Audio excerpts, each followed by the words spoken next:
নমস্কার। আবার আপনাদের কাছে এলাম একটা বিশেষ বিষয় নিয়ে, যে বিষয়টা নিয়ে আমরা কাজ করি, সারাটা বছর ধরে কাজ করি, রক্তদান।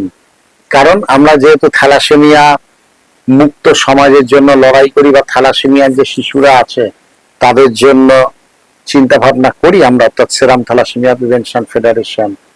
তো থ্যালাসেমিয়া শিশু মানেই তো রক্ত, তাদের তো প্রধান উপজীব্যটাই হচ্ছে রক্ত। মাসে একবার, মাসে দুবার রক্ত লাগে, কারণ তাদের যে অস্থিমজ্জা আছে সেটা ডিফেক্টিভ বোন ম্যারো, সেই জন্য তা আর বেশি উৎপাদন হয় না। তার জন্য বারবার তাদের রক্ত লেভেলটা নেমে যায়, আর তার জন্য তাদের রক্তটা দিতে হয়। এবার রক্ত তো তারা পাচ্ছে মাসে একবার দুবার, তাহলে কেউ রক্ত দিলেই তো সেই রক্তটা পাবে। তাহলে এই কথাটা চলে এলো রক্ত দেওয়া। এই রক্ত দেওয়াটাই হচ্ছে ব্লাড ডোনেশন। আর ব্লাড ডোনেশন সারা বছর ধরে চলে, কিন্তু কোনো একটা দিন তো নির্দিষ্ট দিন আছে, 14th June, world blood donor day.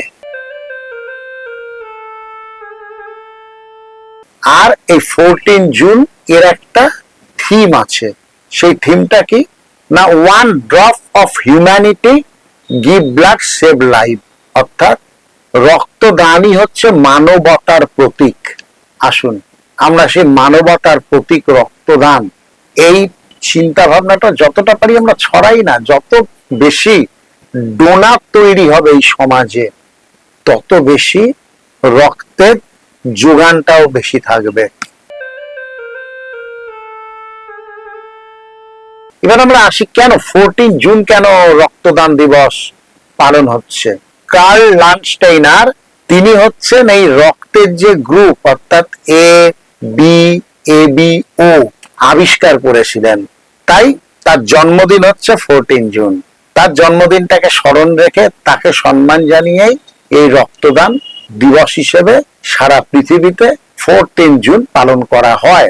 এর তাৎপর্য কি আছে? প্রথম কথা হচ্ছে একটা জীবনদায়ী পদক্ষেপ, তাই না? একটা মানে মানুষকে বাঁচানোর একটা পদক্ষেপ। দ্বিতীয় কি আছে? একটা স্বেচ্ছাসেবী মনোভাব তৈরি করা, অর্থাৎ একটা ভলেন্টারি মেন্টালিটি, যে আমি একটা এত মানুষের সাথে আমিও রক্ত দিচ্ছি। অর্থাৎ যে লোকটা বারবার রক্ত দেয় তার মধ্যে কিন্তু একটা ভালো কাজ করব, কোন স্বেচ্ছাসেবী আরো অন্যান্য কাজ করব, এই মানসিকতাটা তার মধ্যে তৈরি হয়। তাহলে রক্তদানের পাশাপাশি একটা সমাজ একটা খুব ভালো স্বেচ্ছাসেবক পায়। আর কি হচ্ছে না, কেন আমি রক্ত দিচ্ছি, এই যে সচেতনতা বৃদ্ধি। আচ্ছা, জানেন তো আমাদের তো একটা অদ্ভুত ধারণা আছে যে রক্ত দিলেই আমার দেহে বা আমার সন্তানের রক্ত কমে যাবে, রক্ত দিলে আমার সন্তানের দেহের প্রতিরোধ ক্ষমতা কমে যাবে, দুর্বল হয়ে যাবে, সেই জন্য আমার সন্তান বা আমার রক্ত না দেওয়াই ভালো। এত রক্ত চলে গেলে রক্ত আবার কবে তৈরি হবে? ধারণাটা সম্পূর্ণ ভুল। আমরা তো একটা জিনিস বলি বারবার, যে রামের রক্ত রহিম নিলে রহিমের উপকার, রহিমের রক্ত ফার্নান্ডেজ নিলে তার উপকার। কিন্তু রামের রক্ত যে রক্ত দিচ্ছে তার উপকারটা কোনো অংশে কম নয়।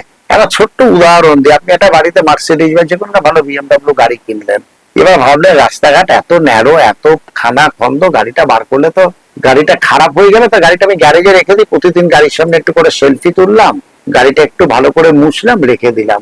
গাড়ির অতিরিক্ত যত্ন নেওয়ার ফলে গাড়িটা কি আপনার ভালো থাকবে? ইঞ্জিন বসে যাবে, কারণ গাড়ি তো চলে না, গাড়ির টায়ার গুলো ফেটে যাবে।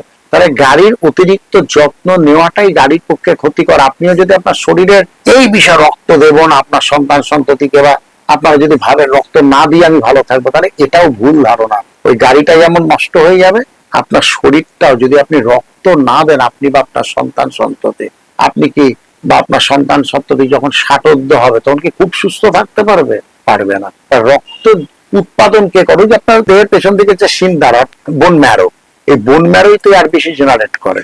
এবার ধরুন আমার রক্ত দিতে হলো না, গাড়ি চললো না, তো গাড়ি না চললে ইঞ্জিন বসে যাবে। তেমনি ওই কাটা ছেঁড়া বা কোনো সময় কিছু ব্লাড টেস্টের জন্য রক্ত বাঁধে, আমার দেহ থেকে সারা জীবন রক্তই নেওয়া হলো না, ভালো করে দেখ, তাহলে বোন ম্যারো তো নিষ্ক্রিয়ই থেকে গেল 60 বছর বয়স অব্দি। নিষ্ক্রিয় বোন ম্যারো নানাবিধ অসুখ, জটিল অসুখ, নানাবিধ সমস্যা তৈরি করতে পারে, কারণ আমার দেহের একটা অর্গান নিষ্ক্রিয়ই থেকে গেল। যারা রক্ত দেয় সঙ্গে সঙ্গে ম্যারো অ্যাক্টিভ হয়ে যায়, অ্যাক্টিভ হয়ে গিয়ে সেই যত পরিমাণ রক্ত দিচ্ছে সেই রক্তটাকে আবার তারা ফুলফিল করে দেয়, একটা ফ্রেশনেস আসে, সতেজতা আসে। কারণ সে রক্তটা তো তৈরি হয়ে যাচ্ছে। সুতরাং আপনি বা আপনার সন্তান সন্ততি যেই রক্ত দিন না কেন, সেই রক্ত তো তৈরি হয়ে যাচ্ছে, সঙ্গে সঙ্গে কিছুদিনের মধ্যেই তৈরি হয়ে যাবে। বোন ম্যারো তার সক্রিয় ভূমিকা নিয়ে রক্ত তৈরি করে দেবে। তাহলে রক্তটা দেবেন না কেন? রক্তটা দিন। সমাজ, আমি বলি সর্বশক্তিমান ঈশ্বর বলুন, আল্লাহ বলুন, যিশু বলুন, হয়তো এই কারণেই আবিষ্কার করেনি। কোনো পরীক্ষাগারে তো রক্ত পাওয়া যায় না, তাহলে তো এই সমাজে রক্তদানের প্রবণতাটা কমে যেত। আর এই সমাজে রক্তদানের প্রবণতা যত কমবে, সামাজিক অসুস্থতা, শারীরিক অসুস্থতা দুটোই তো তত বেশি বাড়বে। তো তার জন্য সর্বশক্তিমান যিনি আছেন, হয়তো তার জন্যই রক্ত আবিষ্কার হয়নি পরীক্ষাগারে। আসুন, প্রতিদিন আমাদের কাছে 14 জুন, হয়তো একটা দিন হচ্ছে রূপক, একটা দিন হচ্ছে চিহ্নিত করা আছে, কার্ল ল্যান্ডস্টাইনারের জন্মদিন হিসেবে সম্মান দেওয়া আছে, কিন্তু প্রতিটা দিন রক্তদান হোক।